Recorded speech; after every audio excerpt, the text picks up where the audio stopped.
Hello tout le monde, c'est Bicool, j'espère que vous allez bien. On se retrouve pour une toute nouvelle salve d'épisodes. Voilà, on est très content de vous retrouver pour ce podcast Se Lancer, où je retrouve mon petit Hugo. Comment il va, mon petit Eh Hugo bien, ça va très très bien. Je suis très content de recevoir Paco et Arnaud aujourd'hui. Ça faisait longtemps qu'on essayait de se caler ce petit épisode, donc on a enfin pu le faire. Et en plus, dans les locaux de l'Orangeade qui nous ouvrent gentiment leurs portes, donc merci à eux déjà. Ouais, merci beaucoup Laurent Jade. Donc Arnaud, qui représentera le collectif de musique électro Fréquence, et Paco avec nous, qui représentera Biome.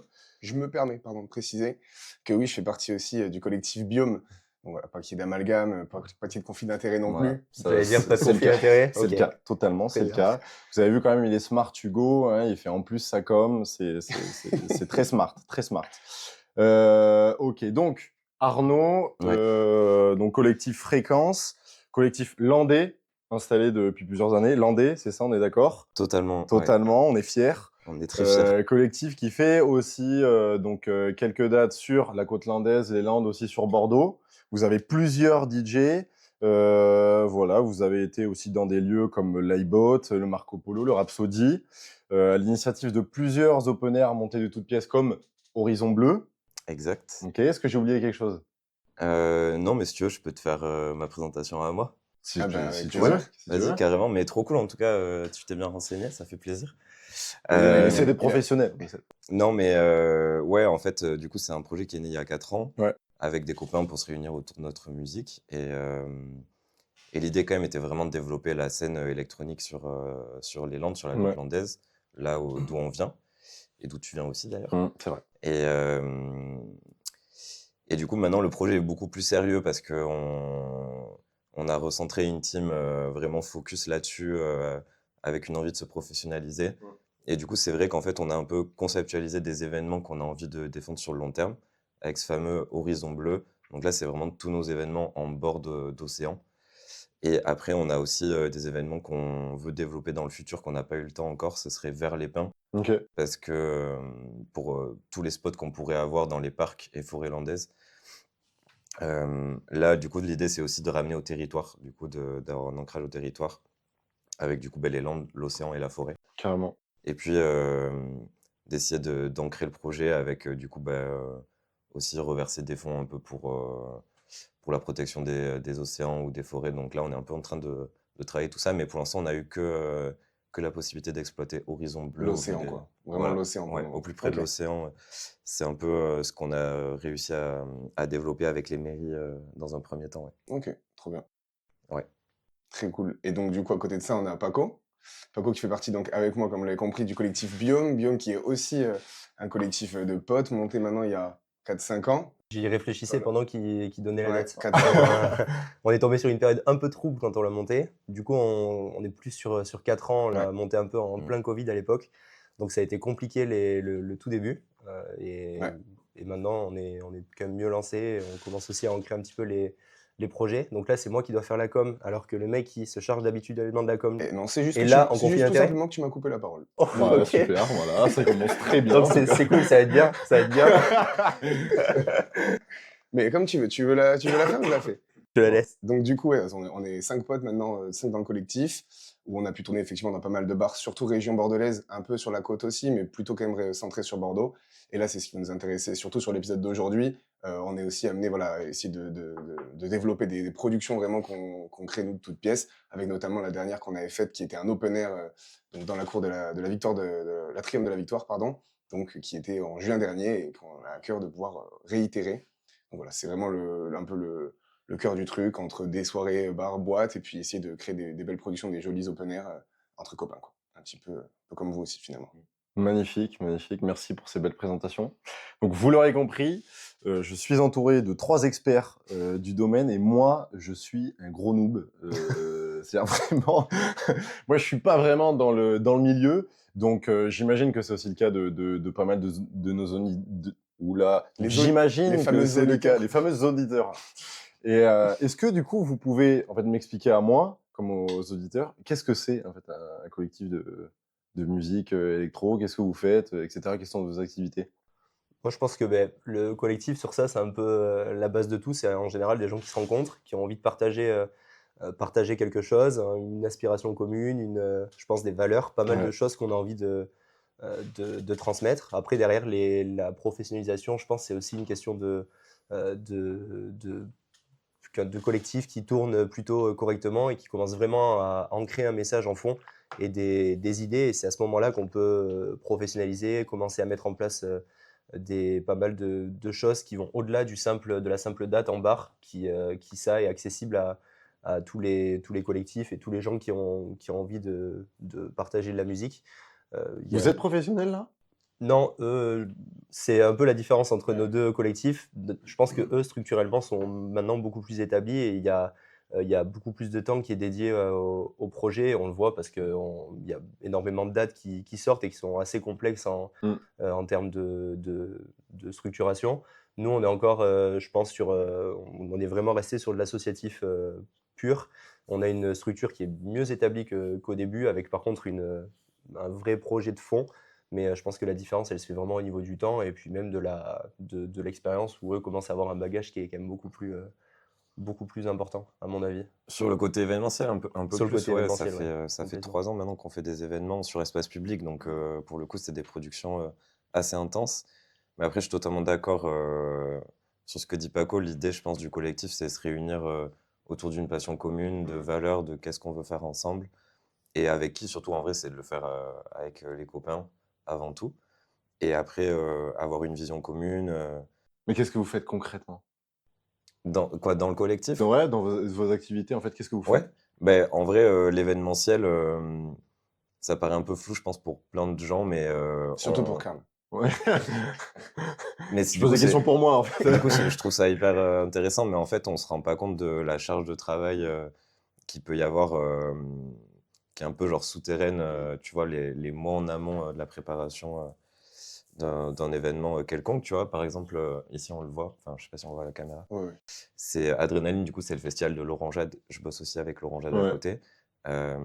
Donc là, c'est 4, 5, 6 avril. Et mine de rien, ça se prépare depuis octobre. Et donc déjà, il y a tout le volet autorisation administrative, euh, logistique avec tous les prestataires, logique de partenariat, financement, enfin, il y a plein de sujets du coup, qui se déroulent au fil des mois avant un événement. Vous, je pense qu'il y a eu plusieurs mois de taf aussi Ouais. pour votre événement D'ailleurs, on s'est à rendu compte l'Atrium. à quel point ça peut être chronophage. C'est vrai Ouais. qu'on pourrait croire que tu te dis, bon, les 2 mois avant, je m'y mets, hop, et puis en fait, je prends mon event. Mais en fait, en réalité, c'est que tout prend beaucoup plus de temps, Ouais. les institutions, le temps de te mettre d'accord avec tous les acteurs, différents acteurs qui vont agir sur l'événement. Et en fait, au final, tu te mets bien 1 an avant l'événement et t'es à rien de trop, quoi. Et il y a une vraie complexité aussi avec le fait que sur des événements qui sont jeunes, pour des collectifs qui commencent à s'implanter, il y a toute la première fois à gérer avec des Ouais. vieux qu'on ne connaît pas forcément et une relation de confiance à installer avec tous les partenaires, qui soient des partenaires qui sont déjà Mmh. inhérents aux structures sur lesquelles on peut passer, des partenaires à aller chercher, à justement intégrer dans ces organisations-là qui sont hyper propres à chaque fois, à chaque lieu. On le voit, on a des contraintes qui avaient rien à voir, par exemple, avec leurs open air sur la côte. Nous, un open air où on était en plein centre de Bordeaux. Il y a vraiment des choses qui sont complètement différentes en termes de contraintes. Donc ça aussi, c'est Ça, vraiment c'est une en grosse fonction partie du qui dit, qui lieu. allonge un petit peu, qui étend les mois de préparation et ça fait qu'on peut vite y passer 6 mois, 1 an pour préparer parfois quelque chose qui dure Oui, totalement. Et puis, 6 ans. si en plus tu fais un nouveau lieu à chaque fois, du coup, il y Mmh. a le repérage de Ouais, ce bien lieu, sûr. toutes les contraintes Ouais. techniques. Donc, en fait, il y a un taf qu'on mesure pas assez en amont sur le volet événementiel.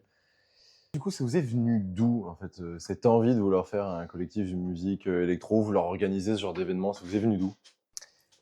Alors, moi, pour le coup, c'était déjà pas mal bah, déjà une passion pour la musique de Ouais. base, donc pour les musiques électroniques, pas mal de copains qui mixaient.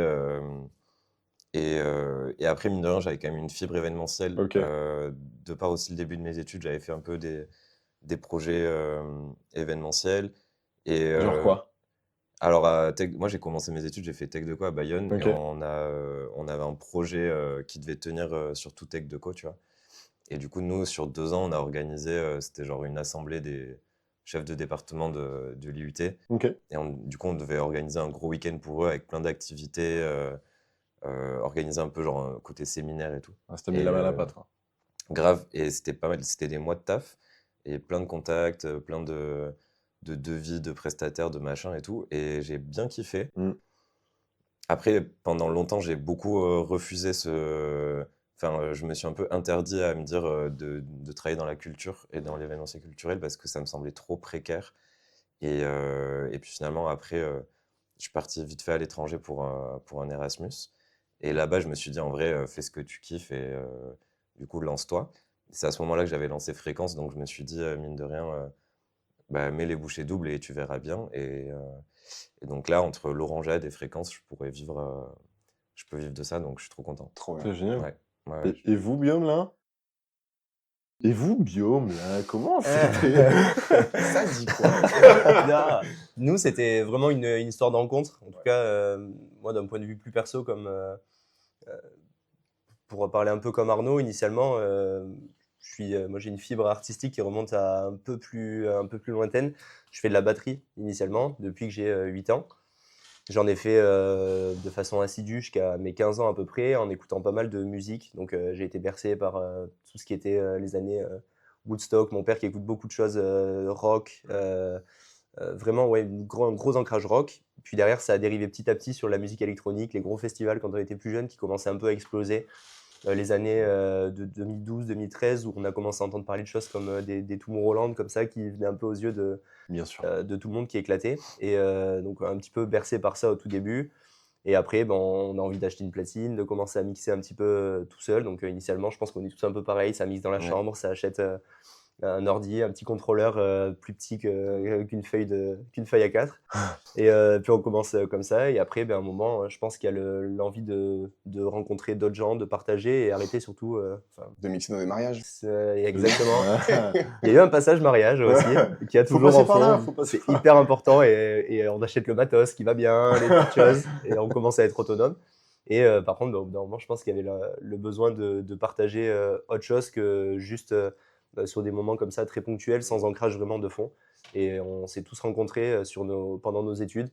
On était un noyau de 3 avec Hugo, Alexis surtout, avec un groupe de potes aussi autour, mais qui eux gravitaient plus comme de l'aide. Et derrière, on savait qu'il y avait Pierre, du coup, qui est le deuxième DJ, qui mixait aussi, qui avait qui avait une bonne vibe, pareil, c'est un saxophoniste, donc il y a un vrai ancrage artistique derrière et une vraie démarche. Et après, bon, on a essayé de faire quelque chose ensemble. Et c'est comme ça qu'on a monté Biome. Et après, derrière, l'ancrage vraiment du collectif, il s'est fait au fil du temps, que ce soit d'un point de vue artistique, d'un point de vue structurel.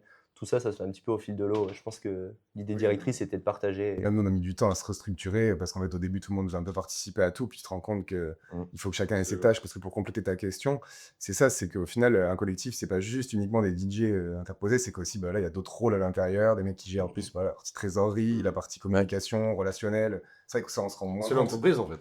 Grave. Presque. Ouais, plutôt, j'aurais plus En vrai- comparé ça à une asso, parce que t'as le côté pas trop. Oui, oui. C'est une.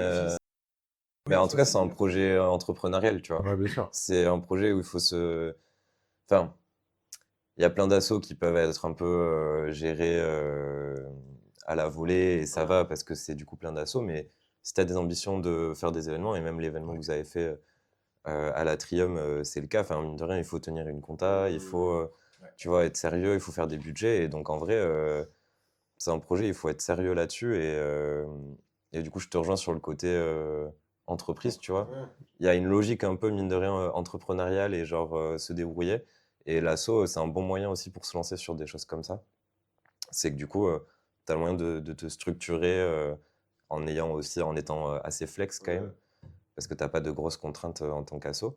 Mais c'est quand même un bon moyen pour se structurer et pour se lancer sur des projets pro. Voilà.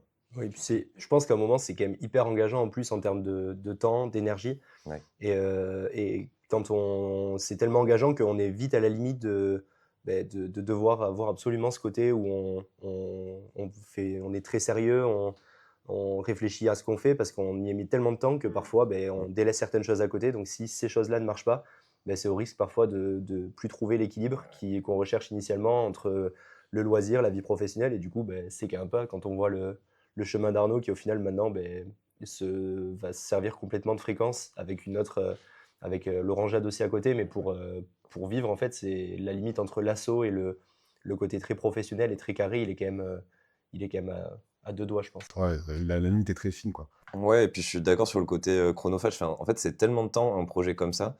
Pour le coup, c'est tellement. Même, tu penses au quotidien, tu es sans cesse en train de penser sur des événements à qui tu pourrais inviter, quel artiste te fait kiffer. Donc, tu te dis, ah, putain, ce serait génial de l'inviter.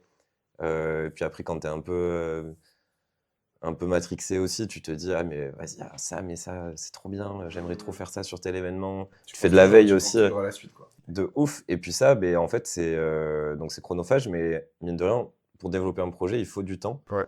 Et on en parlait juste avant avec Paco, ça va un peu vite entre toi, ta vie et tout à côté. Donc, des fois aussi, moi, je me rends compte de la chance que j'ai de pouvoir maintenant consacrer tout mon temps à développer ces projets-là, de ne pas être trop dans le rush d'avoir un autre taf à côté. Je l'aurais fait aussi, hein. J'ai commencé comme ça, mais je me rends compte de la chance que j'ai de pouvoir consacrer la grande majorité de mon temps à développer mes projets. Et pour ça, c'est génial, quoi. C'est vraiment dur d'en vivre. Oui, de manière générale, dans la culture, c'est dur parce que c'est un milieu où tu n'as pas énormément d'offres de taf et tout. Donc, je pense que, pour revenir là-dessus, je pense qu'il faut se créer les opportunités. C'est beaucoup de réseaux. Et, J'imagine qu'il y a une grande part de risque aussi, parce qu'en fait, quand tu veux faire un événement, forcément, tu dois mettre de l'argent sur la table, en fait, de nulle Oui. part.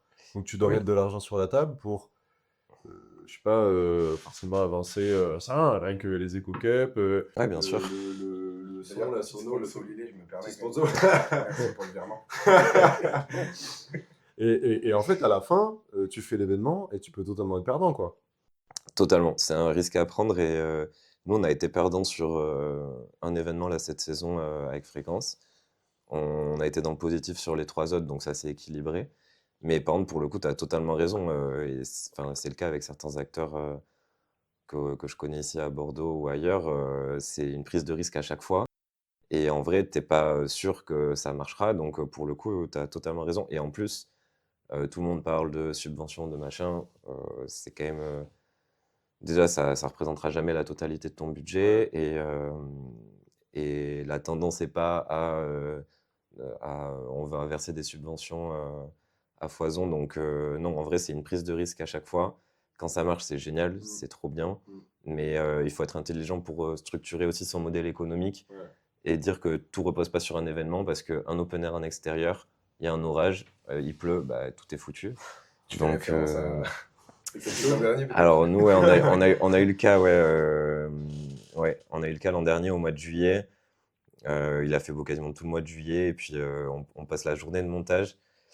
Ils annonçaient un orage dans la soirée et ils se décalaient, donc on s'est dit vas-y, on va le tenter quand même. On fait la journée de montage, il faisait 30 degrés, on avait chaud, on prenait des coups de soleil. Et en fait, l'événement commençait à 18h, c'était 18h minuit. Et à 22h30, on a pris d'une seconde à l'autre la chour à Cabreton là, et c'était intense, mais on a breaké l'événement, donc c'était quand même une grosse réussite, mais on a réussi à pas perdre d'argent, heureusement. Et c'est vrai que j'en parlais avec Karl, mais hier, on comparait un peu le truc à... Tu remets ta ceinture en jeu chaque fois et tu vois que tu refais un event, parce que comme tu dis, même si ça a bien marché, en fait, rien ne te dit que celui d'après va marcher Totalement, autant ou plus. Et du coup, en fait, c'est ça, c'est que tu remets à chaque fois, tu reprends les risques chaque fois que t'en refais un, quoi. Et en plus, on en parlait avec Arnaud les premières fois où ils ont organisé leurs open air, mais il y a un modèle le modèle culturel d'aujourd'hui, on veut de l'accessibilité, on veut une certaine parité. Il y a plein de valeurs comme ça qui sont hyper importantes et qui sont vraiment ancrées comme des gros piliers de l'organisation d'un événement. Et l'accessibilité, c'est aussi beaucoup des événements qui sont gratuits où on base toutes les rentrées d'argent sur un bar. Derrière, on a toutes les dépenses qui doivent être faites, qui doivent être avancées. Et à chaque fois, là, quand on dit qu'on remet la ceinture, ça veut dire qu'on a remis la ceinture, on a engagé tout ce qu'il faut pour passer un moment où, après, derrière, c'est juste les gens qui vont venir, qui vont faire notre réussite ou non. Mais du coup, tout est engagé. Et en fait, qu'il y ait 10 personnes ou qu'il y en ait 5000, les choses ont été, les dépenses ont été faites. Donc, on ne peut pas contrôler, on n'a pas du tout de visuel sur les flux. Et c'est pour ça que les derniers mois, en général, de ce genre d'événement, on est un peu chaud. Voilà, un peu chaud. Tout le monde le temps, il devient... on compte quoi, un petit peu, et puis on espère que ça va rentrer, quoi. Et eux, avec ce modèle-là, par exemple, qu'ils défendent, sur la côte, nous, on n'a pas pu le mettre en place encore, et on l'espère, mais ce modèle-là, il est encore plus risqué. Et je pense que pour des gens, du modèle extérieur avec des gratuits, ces modèles-là qui défendent eux sur la côte, c'est vraiment un modèle sur lequel il y a un gros risque, quoi. Et quand on parle de risque pour le monde de la culture, tu vois, c'est pas comme l'événement, tu sais que c'est déjà une petite base de sous que tu as pu faire rentrer avant même que l'événement commence. Ouais, totalement. Donc, ouais. Parce que du coup, moi, si, imaginons dans 1 an, 2 ans ou quoi, je veux faire, avec un pote, une soirée, un événement. Ouais, bah, évite. Vite, carrément, on se pose des questions, moi, je le fais pas. Bon, bah, question suivante. Non, mais en vrai, comment je fais? Enfin, je dois commencer par où? Bah, tu nous en parles déjà. Non, en vrai, je pense que pour le coup, le mieux. En vrai, rien n'est mieux que le DIY pour ce genre de truc. Donc, tu peux m'expliquer, s'il te plaît? Ouais, le do it yourself. Ok. Genre le fait de faire soi-même les choses, tu vois. En vrai, on est parti de rien, on a fait nos événements. Et c'est comme ça que tu apprends. En vrai, c'est avec les erreurs, en mode, vous avez forcément fait des erreurs la dernière fois que vous n'allez pas essayer de refaire la fois d'après. Nous, pareil avec Fréquence. Après, en vrai, si tu veux te lancer, essaie d'en parler à des gens qui font ça, donc que ce soit nous ou d'autres personnes, et essayer de choper le maximum de conseils. Et là, par exemple, je fais quoi? Là, dans 1 an, Dans 1 an, je veux faire un événement, je fais quoi? bah déjà, il faudrait que tu trouves un lieu et une date. Ok. Et une fois que tu as ça, enfin après, il faudrait un peu ton concept d'événement aussi, que ce soit toi travailler, genre, qu'est-ce que tu veux proposer sur cet événement, à qui, comment, est-ce que c'est un événement gratuit, payant ou non, tu vois. Est-ce que du coup c'est genre de la musique là, comme on fait? Est-ce que genre non, pas du tout, c'est un autre type d'événement. Déjà, cadre un peu le tout, tu vois.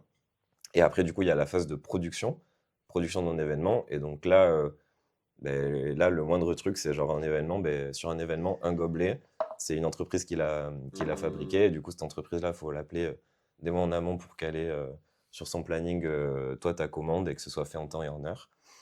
Et donc, il te faut de l'argent. Et donc, cette table-là, d'où elle vient, quel prestataire, machin. Parce que, pour le coup, ouais, nous aussi, Fréquence comme Biome, quand tu pars sur un événement, enfin, t'as un spot nu, mais t'as rien dessus. Donc, il faut tout amener, tu vois. Et tout est un coût. Tout est à... Parfois même jusqu'au Déconstruire. sanitaire. Tu vois, Ouais, grave. Bien C'est sûr. en mode, des trucs les plus chers, d'ailleurs. Ça, au point co, sanitaire et tout. Ouais, exact. Puis en plus, je pense que c'est hyper important, surtout si tu veux lancer quelque chose, ancre-toi sur toi, ce que tu as vraiment envie. Et Ouais, c'est Arnaud ça. le dit, mais trouve un concept, une idée qui t'est propre. Parce que si jamais tu te bases uniquement sur des choses que tu as vues, que tu compares, que tu veux faire comme ce que les plus gros festivals font aujourd'hui, ce que les plus gros collectifs au niveau local font, c'est un coup à se brûler les ailes. Parce qu'on ne peut pas faire ça, ça fait des années qu'ils bossent. Quand on parle de L'Orangeade, ils fêtaient du coup l'an dernier, Leurs 10 l'an ans. dernier, leurs 10 ans. Et ça fait 10 ans qu'ils taffent de façon hyper assidue. Ils ont commencé dans des bars, ils ont commencé dans des clubs, ils ont fait des petits open air, ils en ont fait qui ont marché, ils en ont fait qui n'ont pas marché. Il ne faut pas que la première production, ça soit un aboutissement. Il faut que ce soit vraiment juste la possibilité pour toi, tu vois, de remettre ce que tu as envie de faire sur la table et le faire surtout de façon humble, c'est-à-dire dans des jauges et avec un capacitaire qui sera réfléchi, avec une équipe qui sera là vraiment pour mettre en place quelque chose de périn. Que voilà, le premier événement, ça ne soit pas un aboutissement, mais vraiment juste le début, je pense, d'idées qu'on jette sur le papier et qui servent de structure pour la suite, quoi. Et justement, tu parlais de l'orangeade ou de s'ancrer, d'avoir une identité, etc. Genre, vous, est-ce qu'il y avait des collectifs vraiment dans ce milieu-là qui vous ont inspiré, genre que ce soit avant que vous vous lanciez ou même maintenant qu'on s'est déjà lancé? Je sais pas, des collectifs ou même d'autres structures, d'autres entités, tu vois, qui vous ont inspiré ou... Moi, point de vue, point de vue échelle locale, c'est vrai que sur Bordeaux, on est une scène qui est quand même assez neuve. Il y a beaucoup de collectifs qui se sont créés il y a peu de temps. En tout cas, dans les collectifs qui aujourd'hui sont capables d'être de vrais promoteurs sur des événements, de créer leur propre concept et pas juste uniquement venir avec des DJ et faire passer une bonne soirée à des gens dans un club ou dans un bar ou dans d'autres formats. Parce que ça, pour le coup, des DJ de qualité, il y en a énormément. Mais là, la partie vraiment structurelle, il n'y a pas énormément de collectifs qui sont capables de développer un projet abouti, surtout, je pense, aujourd'hui. Et après, moi en tout cas, je suis arrivé sur la période où il y avait des collectifs comme l'Orangeade, les Viatiques, sur Bordeaux en tout cas, Bruit Rose qui est plus jeune, mais qui eux ont très vite éclaté ce qui se faisait sur Bordeaux et ailleurs. Et après, à l'échelle plus globale, je sais pas si tu as des idées de choses qui... Moi, pour le coup, ce serait plus des inspirations de festival, plutôt comment travailler un site, comment travailler un espace, différentes scènes, tu vois, sécuriser un peu ton public. Et il y a des festivals que j'ai pas fait, mais que j'adorerais faire, mais pour le coup, ça, ce serait genre le Deckmantel dans les musiques électroniques, je pense que c'est une référence en Europe. À Amsterdam, il y a aussi le Dimension. Horst. Ouais, le Dimension, c'est en Croatie. Dimension Croatie, ouais. C'est en Croatie. Grave, ouais, c'est dans des spots de rêve en plus. Il y a moi, ce qui m'inspire beaucoup aussi en com et en travail de site et tout, c'est le Horst Art and Music à Bruxelles. Et en gros, là, donc c'est musique électronique, mais tournée aussi vraiment scénographie, tu vois. Et en vrai, ça, c'est un bête de festival que j'adorerais faire. Et après, ouais, Bruit Rose, trop chaud avec les arts visuels. Et puis l'Orangeade, en vrai, moi, je suis trop heureux de bosser avec eux parce que j'adore l'ADN de l'Orangeade, où ça mêle musique électronique, mais aussi art vivant, j'ai envie de dire, avec aussi, tu vois, En fait, c'est du- l'art, vraiment avec un Ouais, grand A, généralement sur les exactement. Orangeade. Ouais, c'est ça. T'as souvent des performances de cirque, t'as de la danse, t'as Ce qui plein a- de Ce performances qui a été autour. fort aussi sur Bordeaux, et je trouve qui ont plus subi la crise, mais c'est tout ce qui est bois, donc Bordeaux Open Air, Ouais, qui eux ont sorti carrément. un concept qui existe déjà, mais des dimanches après-midi en gros, et on part et on a un open air qui est hyper familial, Mm. accessible à tous.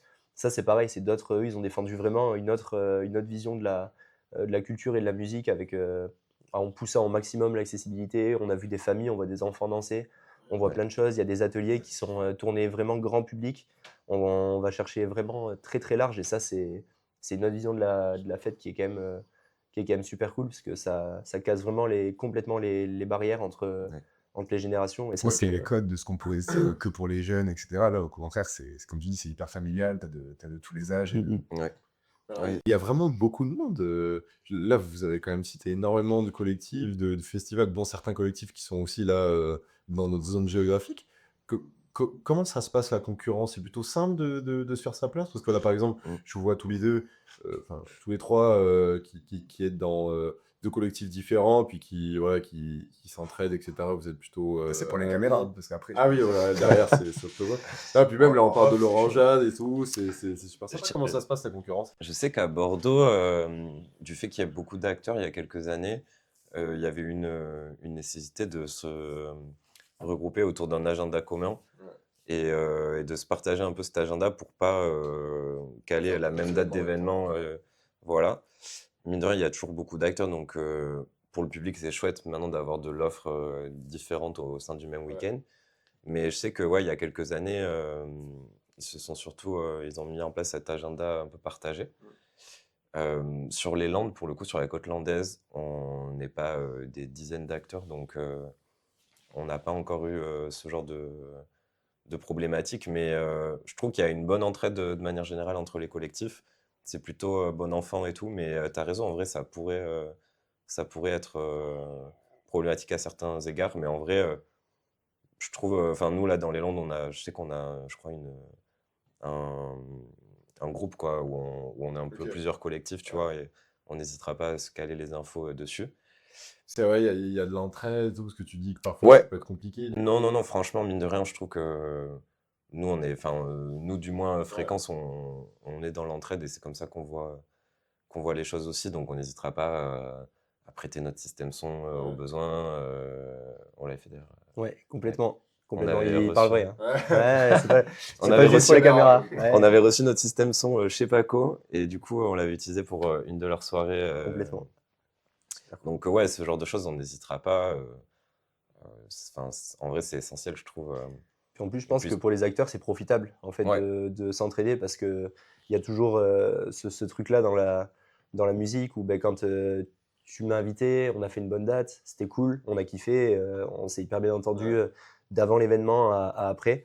il y a l'envie de pas laisser le gars comme ça qui t'a invité avant sans rien et du coup tu te renvoies une balle et c'est comme ça que justement tu passes sur un open air d'un côté, tu passes dans un club de l'autre et en fait il y a ce système d'entraide qui se met en place et puis comme on a envie de faire de proposer, d'avoir une proposition qui est variée, on va chercher à chaque fois un acteur qui est différent. Donc forcément, si jamais on s'est mis à dos tous les autres acteurs parce qu'on n'a pas été cool, on n'a pas joué le jeu, à un moment, ça va bloquer, quoi. Et sur la répétition des dates, on ne peut pas tourner uniquement en circuit fermé. Donc je pense que c'est hyper important qu'il y ait ce truc-là d'entraide avec tout le monde, quoi. Ouais. Et puis c'est un petit réseau. Mais par contre, c'est vrai que c'est un petit milieu, ça c'est important de le dire. Voilà, ouais. Où au final, il n'y a pas, par exemple, même sur Bordeaux, il n'y a pas tant de spots que ça, tu vois, sur lequel. Ouais, il y en clairement. a pas mal, mais je veux dire, tu vois, c'est quand même bien limité. Et à un moment, quand c'est pris, non pas que tu veux pas qu'on participe, mais à un moment, quand c'est pris, c'est pris. Et donc, il faut juste essayer de trouver son moment, sa place. Et c'est vrai que c'est un agenda qui est très chargé. Tu parlais de l'agenda. Malgré tout, on est de plus en plus d'acteurs. Il y a les anciens, c'est les intermédiaires, et puis après, plus la scène un petit peu plus, encore plus jeune. C'est vrai que ça fait charger quand même. Aujourd'hui, je pense qu'il y a surtout un système au niveau musique qui s'est mis en place qui est vraiment hyper tranché. Il y a les collectifs au niveau local. C'est eux qui font vivre un petit peu la scène musicale à l'année et qui sont tout le temps là, y compris un 12 février, quand il fait froid, quand personne n'a envie de bouger, mais qu'il y en a quand même, qu'il y a des gens qui sont là et qui sont quand même présents, quoi. Et c'est eux qui seront là. Et le reste de l'année, on a aussi, on voit l'émergence un peu de mastodontes qui eux, vont arriver avec beaucoup de budget, beaucoup de structures qui sont des vrais professionnels. Et par exemple, aujourd'hui, des festivals comme Madame Loyal et Sonora qui font beaucoup de dates en France. Il y en a d'autres comme les brunchs électroniques qui arrivent petit à petit, sur ce qu'on voit en tout cas passer à Bordeaux. Pour une question de concurrence. Voilà, il y a vraiment des gros mastodontes. Et eux, pour le coup, la proposition, elle est complètement différente. C'est on vient, on a tel artiste, tel budget, on cherche tel capacitaire, et on va venir à telle date, et on va... Qu'est-ce qu'on peut faire, mais surtout, on va le faire, quoi. C'est pas la même La logique est complètement différente. Eux, ils n'ont pas besoin d'avoir cette chose-là. Donc, c'est hyper important, justement, que les collectifs soient resserrés entre eux parce que on peut pas tellement lutter. Et je pense c'est bien aussi pour la progression artistique, mais face à ces choses, face à ces gros mastodontes-là, quoi.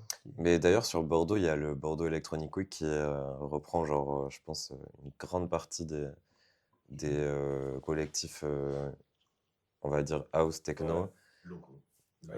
Ouais, exact. Et du coup, ils ont un festival cette année, je sais pas à quelle Octobre. date, en octobre. Ouais. Et du coup, ils ont un festival sur plusieurs jours où du coup, là, c'est quand même avant tout le must-have du local avec une programmation nationale ou internationale, je sais pas, mais Mais ouais, c'est 2-3 jours où juste tu promouvois la Ouais. fête bordelaise, la scène bordelaise, la culture bordelaise Ouais. et la musique électronique.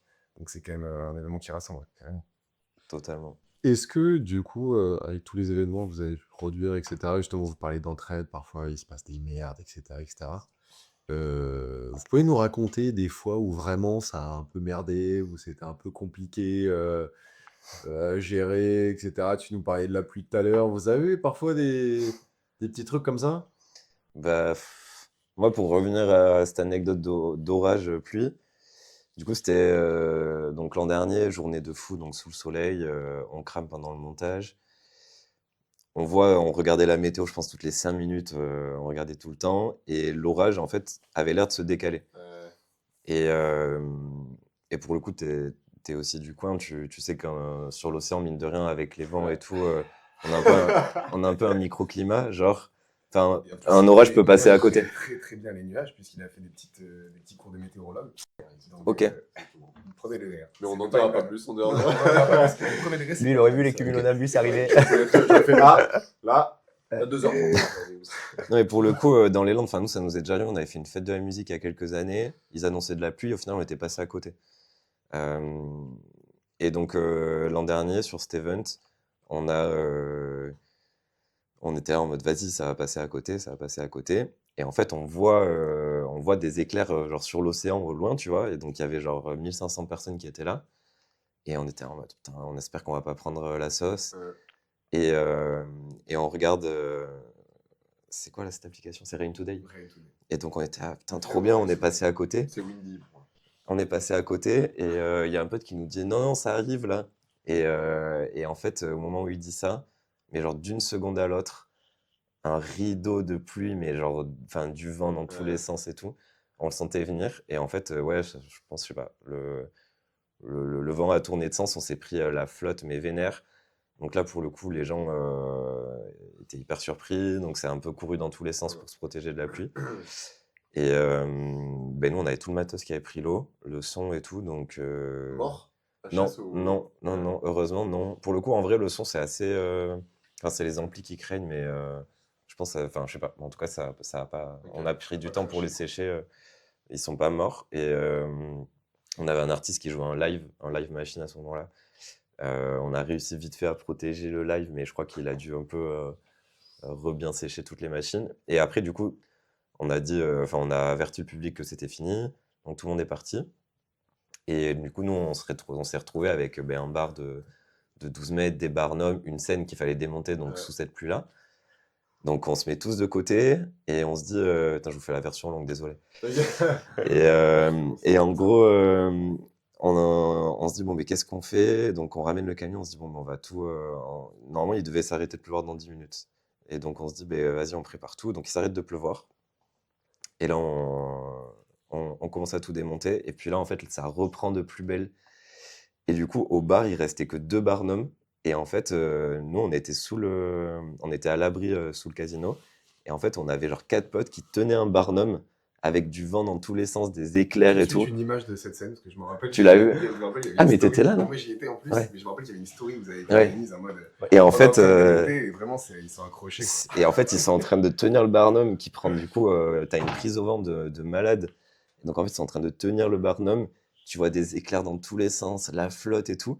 Et nous, on leur crie en mode lâchez le barnum parce que en plus ça craint. Enfin, c'est un barnum, tu vois, avec l'orage et tout. T'es en mode lâchez le barnum, cassez-vous et tout. Et en fait, eux, ils prenaient tellement l'eau, enfin ils entendaient rien et ils étaient comme ça, ils tenaient le barnum.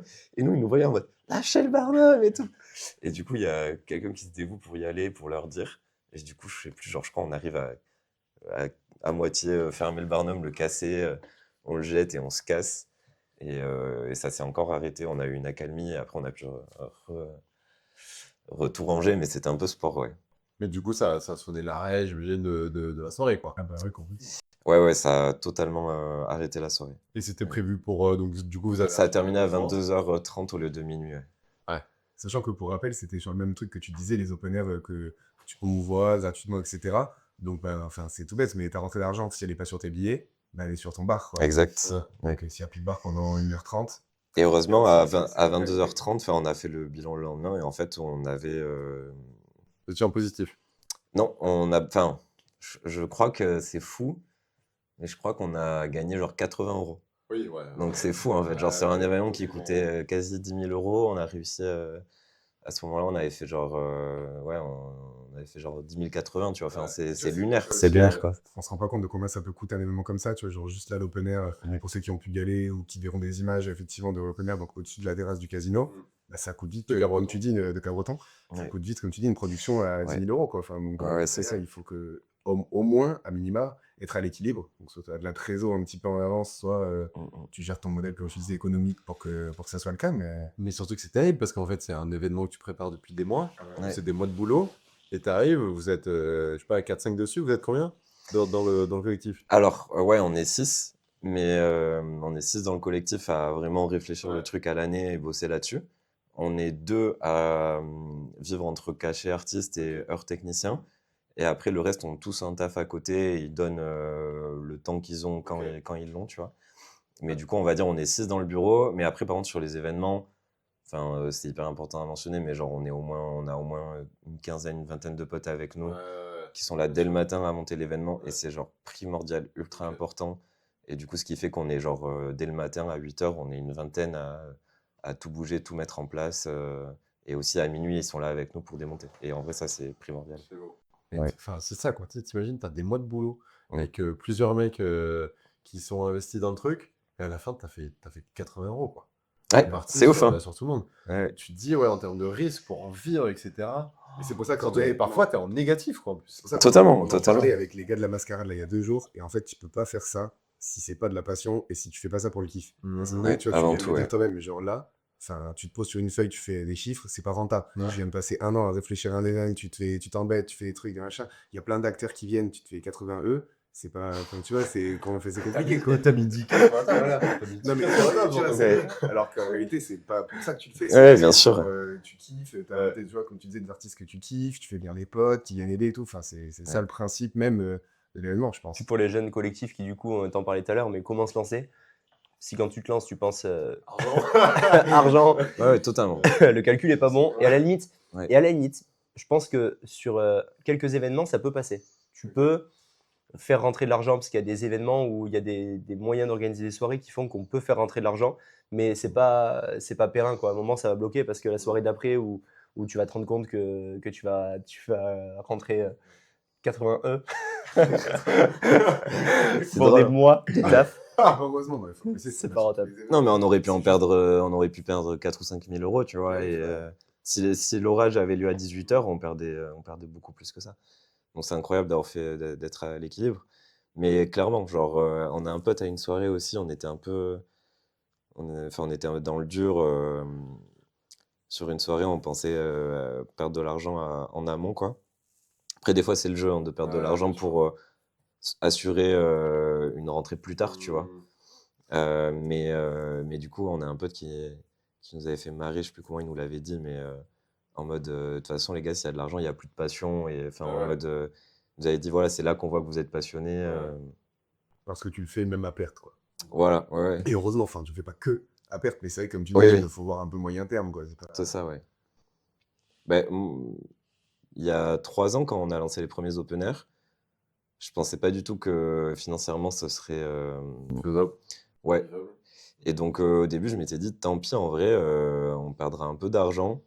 Après, j'avais quand même fait les budgets pour qu'on n'en perde pas énormément. Mais je m'étais dit, l'idée, c'est que ça marche plutôt dans 2 ans, en vrai, tu vois, l'année d'après, en créant un peu. Parce qu'en vrai, l'événementiel, c'est pas non plus l'activité la plus rentable qui soit, parce que tu as tellement de facteurs, voilà. Mais du coup, l'idée, c'était vraiment plutôt d'activer quelque chose pour l'année d'après, tu vois.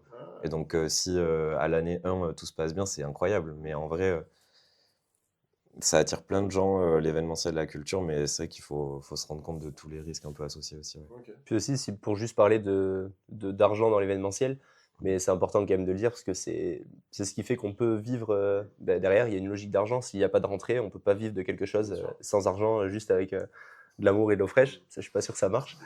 Mais il y a une logique. L'argent, il est réparti d'une certaine façon où il y a ceux qu'on voit, c'est-à-dire les DJ, par exemple, si on parle purement de musique, mais les DJ, il y a une grosse partie de l'argent qui est pour eux. Il y a les personnes qui vont venir faire le financement des événements. Si on parle de grosses structures, il y a des fonds d'investissement, des gros partenaires. Eux, ils vont avoir des rentrées d'argent, mais du coup, c'est des entités, des entreprises. Et après, derrière, il y a tous les petits acteurs locaux ou acteurs rattachés au projet et qui, du coup, s'occupent de la logistique, de la gestion des artistes, de la gestion administrative d'un événement, de toute cette partie-là. Et eux, finalement, c'est pas eux qui vont faire rentrer l'argent. Et finalement, un collectif, il n'y a pas de fonds d'investissement derrière. Il y a uniquement ces petits acteurs-là, ces DJ, qui parfois sont les deux à la fois, comme Arnaud maintenant. Mm. Et finalement, les DJ, quand c'est des énormes événements, oui, il y a beaucoup d'argent, mais en fait, quand ça l'est pas, finalement, il n'y a pas forcément énormément de rentrées. Et tout est réparti pour ces acteurs-là. Donc, on comprend que la logique de faire rentrer beaucoup d'argent, elle est pas, c'est pas la bonne motivation parce que ça, c'est pas périn, quoi. Du coup, je me posais une petite question, les gars.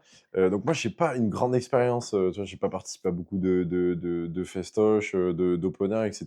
Il y a quand même un cliché que moi, j'ai pu entendre. C'est quand même, il y a une certaine présence comment on va dire, de contenu un peu illicite, quoi, tu vois, un peu de drogue, Substance, vous voyez ce que je veux dire, un peu de substance, un peu de... Est-ce que ça, c'est une réalité ou comment ça se passe, vous, de votre expérience d'organisateur et de consommateur, pas de consommateur de ce genre de soirée? Ah ouais, ah ouais, d'accord. Ouais, je pense qu'il faut être assez transparent sur ça. Pour moi, je pense qu'il y a vraiment deux deux types de personnes. Il y a des gens où il y a vraiment, ils sont très loin de ces clichés-là, et il y a énormément de gens qui consomment pas, et des gens qui aiment la musique, qui viennent là. Encore une fois, on parlait de Bois, qui est un Bordeaux open air.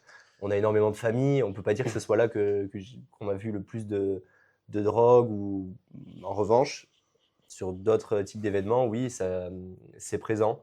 Et je pense que ça a toujours été présent jusqu'à aujourd'hui. On entend peut-être plus parler qu'avant. Il y a aussi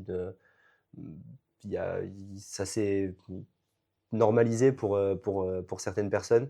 Après, à côté de ça, il y a aussi ce devoir-là des collectifs et des acteurs d'y mettre aussi de plus en plus de prévention. Et ce volet-là de prévention a aussi mis en surface tout ce qui se faisait avant un petit peu en fond. Mais je pense que c'est présent, mais qu'on fait aussi en sorte de justement donc le prévenir. Maintenant, il y a des associations qui sont vraiment spécialisées dans ça, donc ce qu'on appelle VSS en gros. Et RDR, c'est réduction des risques et violences sexuelles et sexistes. Ouais. Et il y a des assos qui sont vraiment spécialisés dans ça. On met à disposition du matériel pour non pas faire de la prévention primaire et dire aux gens ne le faites pas, mais s'il y a des consommations, que ce soit fait de façon propre, entre guillemets, et sécure. Et puis derrière, on vient remettre une deuxième couche de prévention, pour le coup, primaire. Mais voilà, on essaie aussi il ne faut pas stigmatiser, je pense au contraire, le consommateur, il faut en être proche pour pouvoir au mieux faire en sorte de limiter les risques, de prévenir, et pas uniquement dire non, ça n'existe pas, Ouais. et être dupe, parce que ça, si, je pense que maintenant c'est devenu. Totalement d'accord. Après, c'est une musique qui s'est beaucoup démocratisée, la musique électronique. Donc, il y a quand même, en plus sur les formats open air, franchement, je trouve qu'il y a le milieu de la nuit et du club où peut-être il y a des problématiques encore plus existantes. Sur le milieu de l'open air, ça peut totalement exister aussi, mais là où je rejoins Paco, c'est aux promoteurs et aux organisateurs de s'organiser pour assurer en fait la bonne sécurité au public et à ces gens-là, et pas les stigmatiser comme tu dis, et puis juste que l'organisation soit aussi carrée, et que voilà, que s'il y a un problème, les personnes puissent être vite prises en charge. Mais sinon, je trouve que tu as bien déroulé le sujet.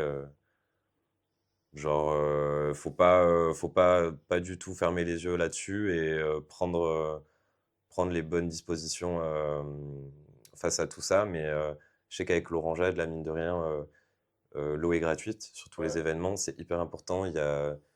On avait fait une formation avec l'Orangeade là-dessus, mais pour la réduction des risques en milieu festif. Et déjà, genre, du fait que l'eau est gratuite, les gens n'hésitent pas à boire, et du coup, genre, le nombre de violences sur événement chute drastiquement. Ah ouais. Ouais, c'est trop bien. T'as aussi plein de trucs à Bordeaux, genre le CEID, c'est centre de, je sais plus J'en trop ai en parlé, exactement. du coup, c'est en gros travaillant un petit peu dans le milieu de la santé, et du coup, je suis sur l'organe d'un autre festival, et je me suis occupé de toute cette partie-là, de sécurité sanitaire au sens très large, donc de premier secours. C'est ce qu'on connaît tous avec la Croix-Blanche, la Croix-Rouge, la sécurité civile, et toute la partie VSS-RDR. Et du coup, donc dans la réduction des risques, il y a la réduction des risques de consommation de drogue, de tout ce qui est conduite d'emprise d'alcool en dehors du festival, donc sur la route. Et il y a le CEID, c'est le centre, alors c'est en gros lié à tout ce qui est les structures comme le XAPA et tout ça, qui sont des structures d'accueil de tout ce qui est consommateur, en gros, et addiction de façon large. Et le CEID, il organise notamment un espèce de petit labo mobile de test des drogues plus de prévention. Et donc, on a une laborantine qui vient, qui est capable, avec ses machines, de tester les drogues. C'est ça, quand on dit de ne pas stigmatiser, c'est ça, c'est dire on sait que c'est là, mais quitte à ce que ça soit là maintenant, fais-le de façon safe. Donc, il distribue du matériel comme des roulettes à paille, par exemple, pour la consommation de drogues dures qui peuvent être inhalées. Et en fait, il y a ces structures-là qui se développent de plus en plus, qui font c'est une demande spontanée auprès des organisateurs et des promoteurs. Donc ça permet aussi de dire aux promoteurs, on est là, et maintenant il faut qu'on travaille ensemble pour toute cette réduction-là. Et il y en a tout un tas d'autres assos qui sont souvent leadés par des gens qui travaillent dans le milieu de la santé ou alors qui se sont formés comme disait Arnaud. Il y a tout un tas de formations maintenant d'organiser et c'est difficile de fermer les yeux sur ça parce qu'on y est vraiment. C'est un des gros piliers qui est très important pour une fête safe et ouverte à tous, quoi. Mais il y a vraiment des moyens de faire en tout cas et je trouve ça beaucoup mieux de justement le mettre en avant et de dire qu'il y a des moyens plutôt que de le cacher et dire ça Totalement. n'existe pas. ça sûr. n'existe pas. Ouais, Donc si je exactement. résume, ça existe, mais c'est pas forcément une généralité. Et en tout cas, surtout, il y a beaucoup de moyens mis en œuvre Oui. pour essayer et de le prévenir et de le soigner. Oui, je trouve. Du moins, dans le milieu des musiques électroniques qu'on connaît bien, je trouve que les choses sont de mieux en mieux Ouais. faites à ce sujet-là. En vrai, il y a quand même vraiment pas mal de prévention, pas mal d'affichage. Franchement, Karl, on vient des Landes, nous deux. Ouais. Je pense qu'on a fait des férias dans les Landes où Non. c'est des beuveries, c'est des beuveries sans nom. Et en fait, tu es sur un événement genre assez Ouais, ouvert nos avec des limites, milliers de quoi. Ouais, personnes. ça, c'est vrai. Et en fait, là, les secours, ils sont. Enfin, t'as les ambulances dans tous les sens aussi, quoi. Donc, Puis la fête, c'est aussi l'ouverture, l'expression de ce que chacun a de plus profond, entre guillemets. Et parfois, on passe par ce genre de... Ça peut être les drogues, ça peut être les violences, ça peut être on va dire, Les dérives, quoi. des dérives. Et tout ça, ça existe. Il faut apprendre à les prendre en charge, non pas à les accepter, parce que je pense que c'est pas des rôles des promoteurs, en tout cas, de l'accepter. C'est au rôle du promoteur de le comprendre et après, derrière, de faire en sorte de le canaliser au mieux De et limiter, quoi. de les limiter, que chaque chose soit compartimentée, les violences, les juridiques quoi Juridiquement Les juridiques. Judiciarisé. Si quelqu'un Ah sait oui, ce que voilà. vous voulez dire, Je sais. mettez-le au courant. Les violences, les judiciarisées. Parce que Oui, tout ok. ça, c'est important. C'est différent de la consommation de drogue et elle doit être plus prise en charge d'un point de vue santé avant de la prendre, de la judiciariser pour le coup. Voilà, mais il y a tout ça. Je pense que chaque chose, chaque chose doit être compartimentée, quoi. Ok. Et prévenue de la bonne manière. Voilà. Ok, trop bien. Bon, on arrive un peu là sur la fin de l'épisode. Et on voulait juste vous demander un petit peu à vous, ça serait quoi votre goal ultime un peu de production là, vu qu'on a centré quand même l'épisode vraiment plus, pas sur la partie jouer quelque part, hein, mais vraiment vous en tant que collectif, genre qu'est-ce que vous pourriez organiser qui ferait rêver sans contrainte technique, qu'est-ce que ça serait quoi? nous, c'est plutôt un festival. C'est un vrai objectif de l'asso. Là, on enchaîne les productions en one shot, un open air par-ci, un open air par-là. Mais l'idée, je pense, ce serait de canaliser les forces sur du moyen terme, sur un week-end dans l'année où on a un festival et ce serait, je pense, plutôt un festival intimiste, pas. Enfin, j'ai aucune idée de la jauge, Ouais. mais genre pas quelque chose de what the fuck, quoi. Mais vraiment, peut-être plutôt du coup sur la côte landaise, ça aurait du sens pour le projet. Et ouais, c'est l'idée, c'est genre canaliser les forces sur un week-end à l'année où on a un festival qui est un peu l'essence de tout ce qu'on pourrait proposer. Trop bien. Voilà. Ok. Ouais. Est-ce que toi, t'avais un petit truc à Voilà, comme compléter? ça, nous, à l'échelle locale, pas forcément. Après, une nouvelle arrivant dans le Béarn, du côté de Pau. On présente. Des spots incroyables. Non, il y a des spots de fou là-bas.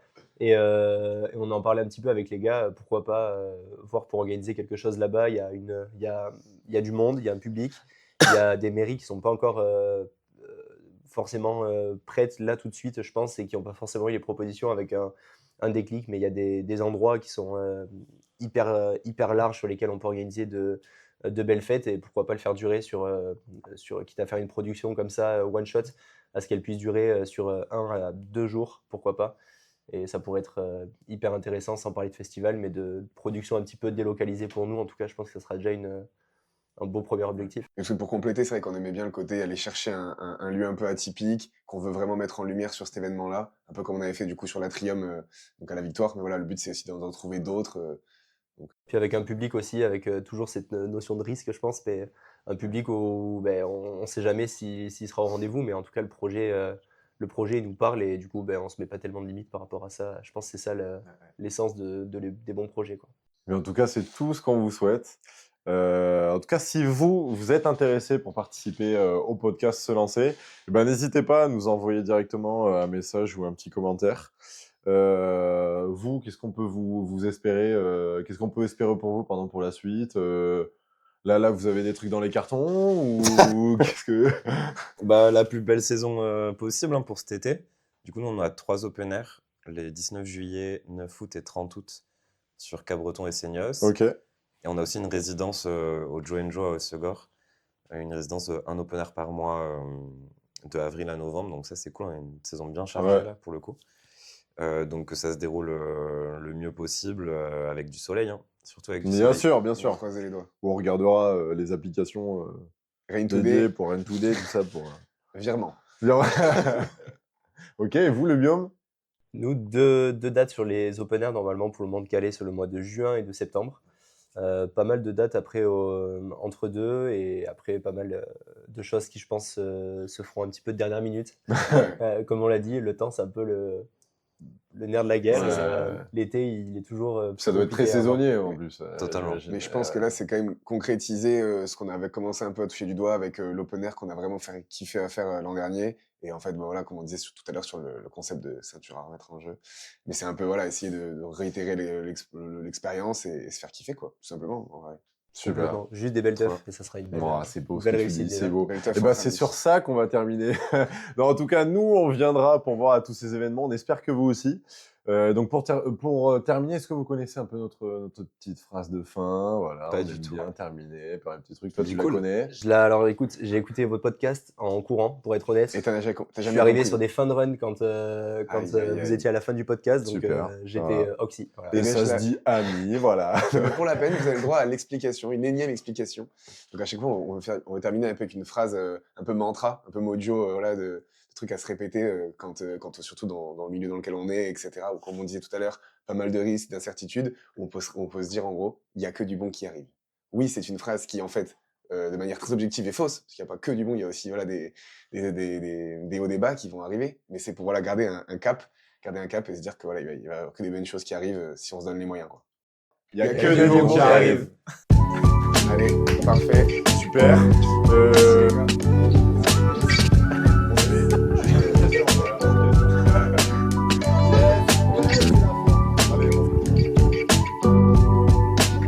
Donc d'après ce que j'ai compris, mais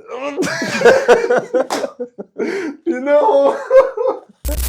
Comment ça se passe au niveau de la concurrence en fait? Est-ce que c'est facile de faire sa place? Elle était Ça me bien. bat KO. Mais donc j'ai l'impression qu'il y a beaucoup d'acteurs, beaucoup de gens de collectifs qui font comme vous. Comment ça se passe? Non, frère, on ne veut rien penser de ça. Allez. Ok, non, vraiment là. Lance. Tu veux? Non.